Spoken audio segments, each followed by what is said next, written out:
Operation सिंदूर को पूरी दुनिया ने देखा कि कैसे ऑपरेशन सिंदूर में आतंक और आतंकियों के आकाओं को ढेर कर दिया भारत ने। जवाबी कार्रवाई में भारत ने पूरे पाकिस्तान को हिला दिया। हालांकि ऑपरेशन सिंदूर जब हुआ वो केवल और केवल भारत सरकार ने साफ किया था कि ऑपरेशन सिंदूर आतंक और आतंकियों के खिलाफ है और जो स्ट्राइक की गई वो भारतीय सेनाओं की सटीकता को दिखाती है, उनकी ताकत को दिखाती है कि केवल और केवल आतंकियों के गढ़ को, उनके ट्रेनिंग कैंप को, उनके इंफ्रास्ट्रक्चर को ख़त्म किया गया सटीक निशाना लगाकर। लेकिन इससे जो तिलमिलाया पाकिस्तान, क्योंकि पूरी दुनिया ने देखा कि जो आतंकियों का आका है वो पाकिस्तान है और वो तिलमिला गया और उसके बाद जो उसने जवाबी हमला किया और फिर भारत ने जो पलटवार किया और ज़ोरदार पलटवार किया कि ऐसा कि जो पाकिस्तान है उसको अपने घुटनों पर आना पड़ा, गिड़गिड़ाना पड़ा और संघर्ष विराम की गुहार लगानी पड़ी भारत के आगे। तब भारत ने बड़ा दिल दिखाते हुए संघर्ष विराम पर सहमति जताई, लेकिन साफ कर दिया कि ऑपरेशन सिंदूर खत्म नहीं हुआ है, ये स्थगित हुआ है, पोस्टपोन हुआ है और ये ज़रूरत पड़ने पर आगे इसी तरह की कार्रवाई होती रहेंगी। और एक बड़ा बदलाव भारत ने अपनी पॉलिसी में किया कि कोई भी आतंकी कार्रवाई वो भारत के खिलाफ युद्ध की कार्रवाई मानी जाएगी और उसके खिलाफ उसी तरह से जवाब भारत और भारत की सेनाएं देंगी। लेकिन इसके इतर पूरी दुनिया ने यह भी देखा, जो आतंकियों का गढ़ है, आतंकियों का जो आका है पाकिस्तान, उसका खुलकर साथ दिया चाइना ने, तुर्की ने और अजरबैजान ने, कि किस तरह से ये आतंकियों के समर्थन में आ गई। पूरी दुनिया इन तीनों देशों की कारगुजारियों को देख रही है कि पाकिस्तान के साथ ये खुलकर खड़े हो गए। तो अब जब ऑपरेशन सिंदूर का जो पहला पार्ट पूरी दुनिया ने देखा कि कितनी सफलतापूर्वक तैयार किया, अब जनता भी इनको, जो भारतीय जनता है वो इन देशों को सबक सिखाना चाहती है। प्रधानमंत्री मोदी ने एक बड़ा उदाहरण दिया था जब मालदीव के समय में मालदीव के जो मिनिस्टर थे उन्होंने प्रधानमंत्री मोदी को लेकर जो आपत्तिजनक टिप्पणी की थी, उसके बाद भारतीयों ने दिखा दिया कि भारत के प्रधानमंत्री का अपमान करना या उसके बारे में गलत शब्दों का चयन करना या गलत तरीके से बोलना किस तरह से उनको बड़ा नुकसान पहुंचा सकता है, वो भी बिना किसी युद्ध के, बिना किसी आक्रामक कार्रवाई के। बस जो मालदीव में सबसे ज़्यादा, क्योंकि नंबर 1 पर मालदीव में भारत के टूरिस्ट जाते थे और उन्होंने उस देशभक्ति का परिचय दिया, उन्होंने मालदीव जाना बंद कर दिया। टूरिज्म में बड़ी गिरावट, मालदीव के टूरिज्म में बड़ी गिरावट आई, क्योंकि जो सबसे बड़ा शेयर था वो भारतीयों का था और उन्होंने बदला इस तरह से लिया कि उसको आर्थिक चोट पहुंचाई। उन्होंने सारे टूरिज्म जो उनका जो मालदीव का जो टूर थे वो पूरी तरह से कैंसिल कर दिए। और जहां नंबर 1 था भारत, वहां अगर 2023-24 का आप आंकड़ा देखेंगे तो वो 6वें नंबर पर भारत पहुंच गए। यानी कि भारत के टूरिस्ट, यानी भारत के जो पर्यटक थे बहुत कम संख्या में गए और मालदीव को माफ़ी मांगनी पड़ी, इस मिनिस्टर को हटाना पड़ा और प्रधानमंत्री मोदी और पूरे भारत और भारतवासियों से माफ़ी मांगने को मजबूर होना पड़ा। ये भारतीयों की ताकत थी, ये भारतीयता थी और ये देशभक्ति उन्होंने दूसरे रूप में दिखाई। अब इसी क्रम में एक बार फिर से भारत जो तुर्की, अजरबैजान और चाइना हैं, उनके खिलाफ पूरे देश भर में आवाज़ें उठ रही हैं, चाहे वो व्यापार की बात हो, क्योंकि व्यापार की बात व्यापार एसोसिएशन लगातार मांग कर रही है कि किसी भी तरह का व्यापार तुर्की, अजरबैजान और चाइना के लोगों के साथ बंद होना चाहिए। चाइना के साथ तो काफ़ी समय से अभियान चल भी रहा है, जो धीरे धीरे जोर पकड़ता जा रहा है। वहीं जो होटल इंडस्ट्री है वो भी इस समर्थन में आगे आई है, टूरिज्म इंडस्ट्री भी इस समर्थन में आगे आई है। यानी कि धीरे धीरे सारी जो इंडस्ट्री है एक एक करके, क्योंकि अब जो एप्पल बिजनेस करते हैं, जो सेब की जो किसानी करने वाले हैं, जो बाग वाले हैं, वो भी अब आवाज़ उठा रहे हैं। उन्होंने भारत सरकार से मांग की है कि जो सेब का आयात बड़ी संख्या में तुर्की से हो रहा है भारत में, उस पर प्रतिबंध लगाना चाहिए। क्योंकि आंकड़े साफ है कि जो पहले केवल महज कुछ टन होता था, वो अब 2023-24 तक आते आते 1,17,000 से ज़्यादा, 1,17,000 टन से ज़्यादा आयात हो रहा है। यानी कि एक बड़ी मात्रा में आयात तुर्की से सेब भारत में हो रहा है और उसका खामियाजा जो यहाँ के किसान हैं, जो यहाँ के बिजनेसमैन हैं, उनको हो रहा है। तो ऐसे में उन्होंने मांग की है कि तुर्की के सेब पर प्रतिबंध लगाना चाहिए, क्योंकि वो 821 करोड़ से ज़्यादा का आयात हो रहा है। अगर इस 1,17,000 टन की अगर हम मूल्य देके कीमत निकालें तो 821 करोड़ से ज़्यादा की खपत, जो पैसा है वो वहाँ पर जा रहा है आयात करने के चक्कर में। तो ऐसे में जो भारतीय सेब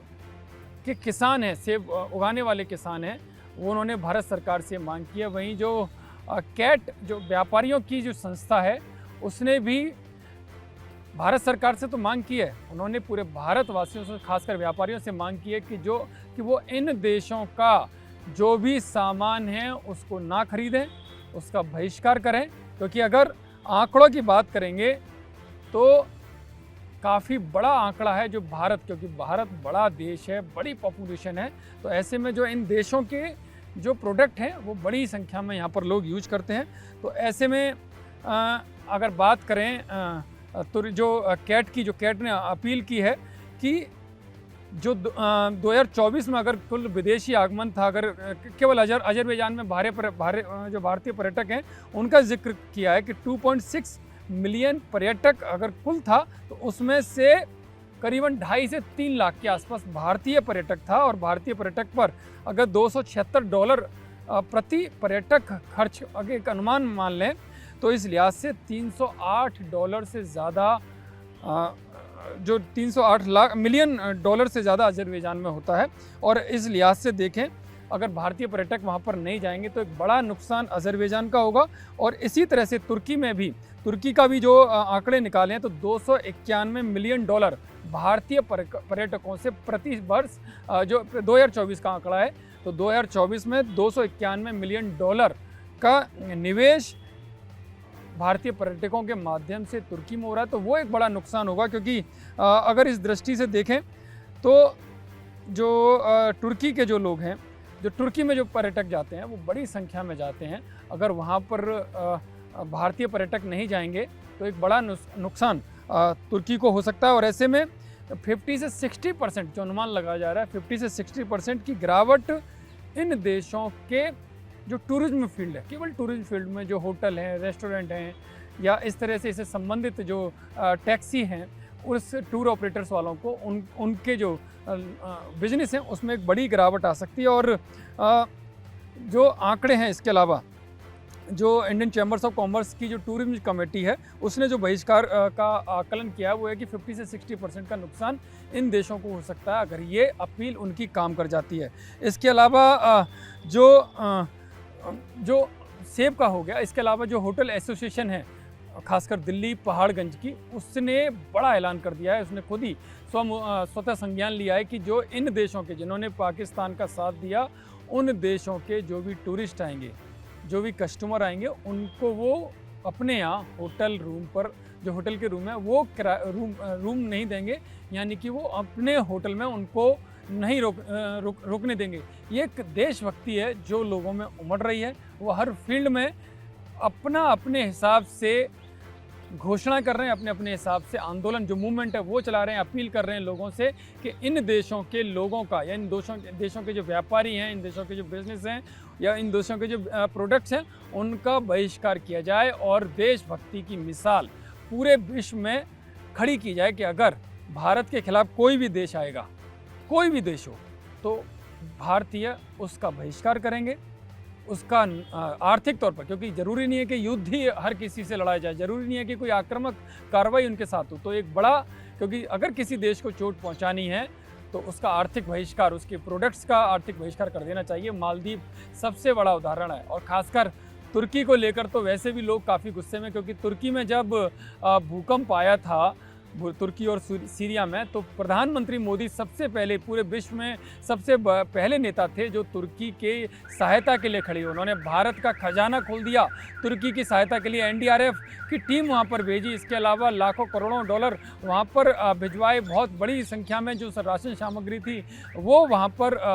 भिजवाई। और जब जो पार्लियामेंट्री पार्टी की कमेटी थी, बीजेपी की, जब सेशन चल रहा था उस दौरान, तो वो खुद भावुक हो गए, क्योंकि उन्होंने उस भूकंप को याद किया, क्योंकि जब वो मुख्यमंत्री थे तो भुज में ऐसा ही बड़ा भूकंप आया था, जो तुर्की के बारे में बताते हैं कि 100 सालों में शायद ऐसा भूकंप आया होगा। तो भारत ऐसा देश था जो सबसे पहले विश्व में तुर्की के लोगों की सहायता के लिए खड़ा हुआ। खुद प्रधानमंत्री मोदी ने पल पल की डिटेल वहाँ पर ली, पल पल की जानकारी रखी, और जो भी संभव मदद हो सकती थी वो वहाँ पर की। लेकिन इसके बावजूद भी ये एहसान फरामोश निकला तुर्की, जो इतनी बड़ी मदद के बाद भी भारत के दुश्मन और खासकर आतंकियों का जो गढ़ है, आतंकियों को जो आका है, उसके समर्थन में खड़ा हो गया और खुलकर उसका साथ दे रहा है। और यही कारण है कि जो भारतीय लोग हैं खुद, चाहे सरकार की अपनी कई सारी मजबूरियाँ होती हैं, कई सारे प्रोटोकॉल होते हैं, उनको फॉलो करना पड़ता है, लेकिन अब भारतीय लोग, जो भारतीय बिजनेसमैन हैं, भारतीय किसान हैं, जो जनता है, आम जनता, वो खुलकर आ गई है। क्योंकि टूरिज्म को लेकर अभी जो आंकड़े आ रहे हैं वो ये है कि बहुत सारे लोगों ने अज़रबैजान का टूर, या तुर्की में इस्तांबुल या दूसरी जगह जो जा रहे हैं उनका टूर कैंसिल भी कर दिया है। और कई लोग तो भावुक होकर बता रहे हैं कि उनके खुद के बच्चों ने, उसमें कई मुस्लिम भी हैं, उन्होंने कहा कि किसी ने कहा कि मेरी बेटी ने साफ मना कर दिया कि जो भारत का साथ नहीं दे रहा, जो भारत के खिलाफ खुलकर खड़ा हुआ है, उस देश में हमें जाना ही नहीं है। तो उसकी जगह कोई कजाकिस्तान जा रहा है या कोई दूसरे देश में जा रहा है। तो इनके साफ है कि अब